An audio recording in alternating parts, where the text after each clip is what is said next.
الحمدللہ رب العالمین والعاقبۃ للمتقین والصلاۃ والسلام علی سید الانبیاء والمرسلین والحمدللہ رب العالمین۔ قال اللہ تبارک و تعالی فی القرآن المجید والفرقان الحمید، یا ایہا الذین آمنوا لا تقولوا رائنا وقولوا انظرنا واسمعوا وللکافرین عذاب علیم۔ ما یود الذین کفروا من اہل الکتاب وللمشرکین ان ینزل علیکم من خیر من ربکم واللہ یختص برحمتہ من یشاء واللہ ذو الفضل العظیم۔ صدق اللہ و مولانا العظیم۔ معزز سامعات، آج کا ہمارا ذکر کا گوشہ، اس کے اندر ہم قرآن مجید کی تفسیر کرنے کے لیے جا رہے ہیں، اور یہ تفسیر سورہ بقرہ کی آیت نمبر 105 تک، 104 اور 105 یعنی کہ 104 اور 105 تک ہم اس کی تفسیر کریں گے۔ عیسائی کریمہ کے اندر رب کائنات نے قرآن مجید میں ارشاد فرمایا، یا ایھا الذین آمنو، اے ایمان والو، لا تقولوا رائنا، نہ کہو تم رائنا، وقولوا انظرنا، اور کہو انظرنا، واسمعوا اور سن لو، للکافرین عذاب علیم، اور کافروں کے لیے میں نے دردناک عذاب تیار کر رکھا ہے۔ ما یود الذین کفروا، اور کافر لوگ تو چاہتے ہیں، اللہ رب العالمین نے فرمایا کہ کافر لوگ تو چاہتے ہیں، من اہل الکتاب، اہل کتاب، وللمشرکین، اور مشرک، ان ینزل علیکم من خیر، یہ جو خیر آپ کے اوپر اتر رہی ہے اللہ کے رحمت سے، یہ بھلائی اترے، جو نہ اترے تمہارے اوپر کوئی بھلائی، واللہ یختص برحمتہ، اللہ خاص فرماتے ہیں اپنی رحمت سے اپنے بندوں پر، اللہ مختص فرما لیتے ہیں، خاص فرما لیتے ہیں اپنے بندوں کو اپنی رحمت کے لیے، واللہ ذو الفضل العظیم، اور اللہ بڑے فضل والے ہیں۔ عیسائی کریمہ کے اندر رب کائنات نے ارشاد فرمایا، پہلے عیسائی کا جو ربط پچھلی آیات کے ساتھ چند طرح کا پہلی آیت اس کے ساتھ تعلق رہا، کہ پچھلی آیت میں یہود کی عداوت اور بغض کا ذکر تھا، کہ وہ نبی علیہ الصلوۃ والسلام کی دشمنی کرنے کے لیے موقع ہی تلاش کرتے رہتے تھے۔ اب مسلمانوں کو ان سے ڈرایا جا رہا ہے کہ یہ تمہارے سخت دشمن ہیں، تمہاری بھلائی نہیں گوارا نہیں ہے۔ اور دوسرا تعلق پچھلی آیت میں بتایا گیا کہ یہود نبی علیہ الصلوۃ والسلام کے ایسے دشمن ہیں کہ ان کے ساتھ کسی معاملے میں کمی نہیں کرتے۔ اب فرمایا جا رہا ہے کہ مسلمانوں، وہ تمہارے کیوں کہ خیر خواہ ہو سکتے ہیں؟ کیسے خیر خواہ ہو سکتے ہیں کہ وہ پہلے نبی کریم صلی اللہ علیہ وسلم کی مخالفت کرتے تھے، ان کے ساتھ عداوت رکھتے تھے، تو وہ تمہارے کیسے خیر خواہ ہو سکتے ہیں؟ اور اس آیت کے اندر اب ایک فائدہ یہ بھی بتایا گیا اس کا، کہ ربط پچھلی آیت کے ساتھ، کہ پہلے بتایا گیا کہ یہود برے ارادے سے رائنا کہتے ہیں، اب اس کی وجہ ارشاد ہو رہی ہے کہ اس لیے ایسی حرکت کرتے کہ وہ مسلمان بھی عام طور پر یہ بولنے لگے، یعنی کہ مسلمانوں کو بھی اس کام کے اوپر لگانے کے لیے یہ حرکتیں کر رہے ہیں، اور فیضان نبوت سے محروم ہو جائے مسلمان، اور ان پر کوئی خدا کی رحمت نازل نہ ہو۔ نیز لوگوں کا یہ کہنے کا موقع ملے کہ جب مسلمان اور ان کے نبی ہماری بات نہیں سمجھتے تو رب کائنات کا فرمان کیسے سمجھتے ہوں گے یہ؟ تو رب تعالیٰ نے ایسے سیدھے لوگوں پر اپنا کلام نازل کر کے یہ بات اتاری۔ شان نزول کے یہود کی ایک جماعت مسلمانوں سے دوستی اور خیر خواہی ظاہر کرتی تھی، اور میٹھی باتوں سے ان کا دل لبھانا چاہتے تھی، ان کا دل لبھانا چاہتی تھی، تو ان کے جھٹلانے اور مسلمانوں کو بر وقت خبردار کرنے کے لیے اللہ رب العالمین نے یہ آیت کریمہ اتاری۔ اب آیت کریمہ اتاری تو اللہ رب العالمین نے اس کے اندر متنبع فرمایا مسلمانوں کو۔ کیا متنبع فرمایا؟ کہ مسلمان حضور علیہ الصلوۃ والسلام کی بارگاہ میں آتے تو ادب سے ادب کے ساتھ حضور صلی اللہ علیہ وسلم سے گفتگو کرتے، اور جب بھی کوئی کلام کرنا ہوتا تو کہتے یا رسول اللہ صلی اللہ علیہ وسلم نظر کرم فرمائیے، رعایت فرمائیے، یا رسول اللہ صلی اللہ علیہ وسلم رعایت فرمائیے ہمارے اوپر۔ رائنا کہا گیا، ایو الذین آمنوا لا تقولوا رائنا، یعنی وہ تو کہتے مسلمان تو کہتے تھے کہ رائنا، یا رسول اللہ صلی اللہ علیہ وسلم ہمارے پر ہمارے ساتھ رعایت فرمائیے۔ اب یہود کی ایک جماعت تھی، اور یہ جماعت کیا کرتی، جب یہ مسلمانوں کے ساتھ ملتے جلتے تو، اور مسلمانوں کے ساتھ یعنی کہ مسلمانوں کے دل لبھانے کے لیے اب یہ الٹے جملے بولتے تاکہ مسلمان بھی یہ کام کرنا شروع کرتے۔ اللہ رب العالمین نے ان کی اس خصلت کو اس کے اندر بیان کیا کہ اے مسلمانوں تم نہ کہنا ایسے، یہ یہود کیا کہتے کہ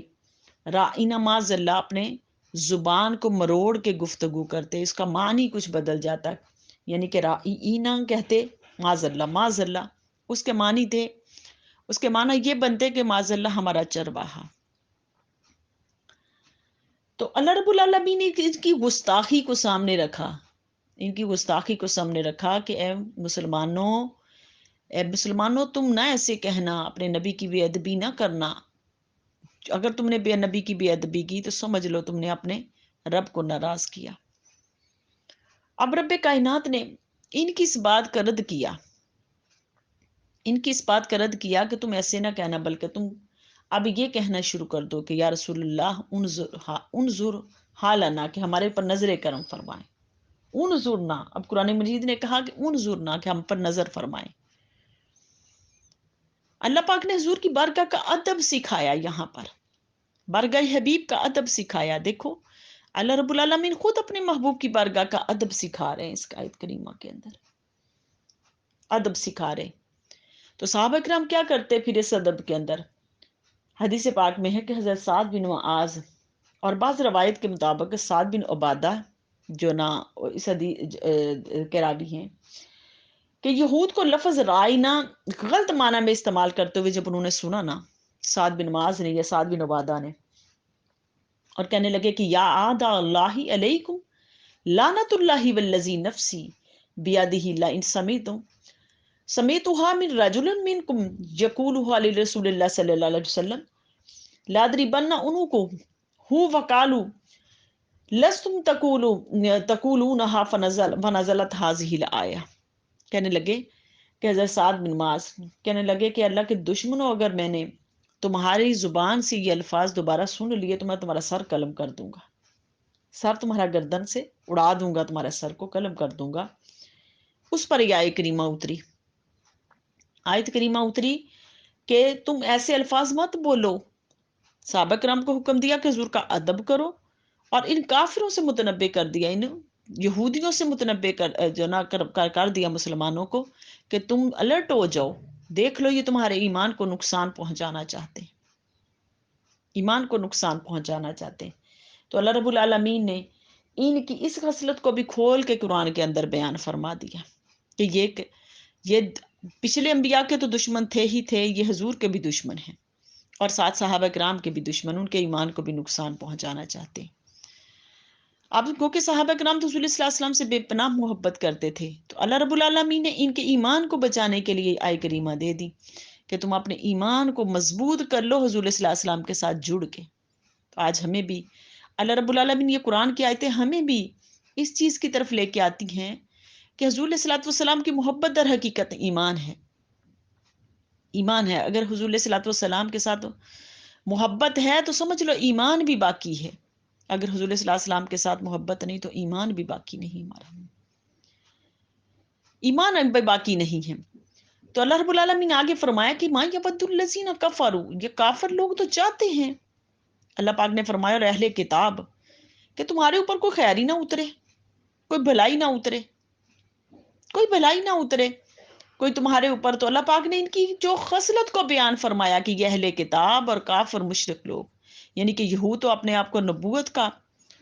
اور جو نا وحی کا جو نا ٹھیکیدار سمجھتے تھے، اور مشرکین اپنے مال اور عزت کے گھمنڈ میں تھے، اور کہتے تھے کہ نبوت کسی بڑے مالدار آدمی کو ملنی چاہیے تھی۔